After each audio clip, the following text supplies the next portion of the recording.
അവന്റെ കുരിശ് പരാജയത്തിന്റെ അടയാളമേ ആയിരുന്നു. പാപത്തെയും മരണത്തെയും കീഴ്പ്പെടുത്തിയവന്റെ സിംഹാസനമായിരുന്നു അത്. അവനെ അടിച്ചു തകർത്ത ചാട്ട ചോരച്ചായം പൂശിയതാണ് നമ്മൾ കണ്ടത്. എന്നാൽ അത് അവനെ രാജകീയ പട്ടുടുപ്പിക്കുകയായിരുന്നു എന്ന് ആരറിഞ്ഞു? മുൾമുടിയും മുറിവുകളും ആ രാജകീയ പ്രൗഢിയുടെ അടയാളങ്ങളായിരുന്നു.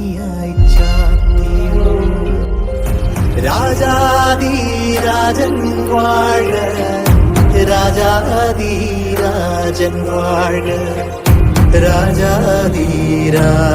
വാഴ, രാജാധിരാജൻ വാഴ, രാജാധിരാജൻ വാഴ, രാജാധിരാജൻ വാഴ.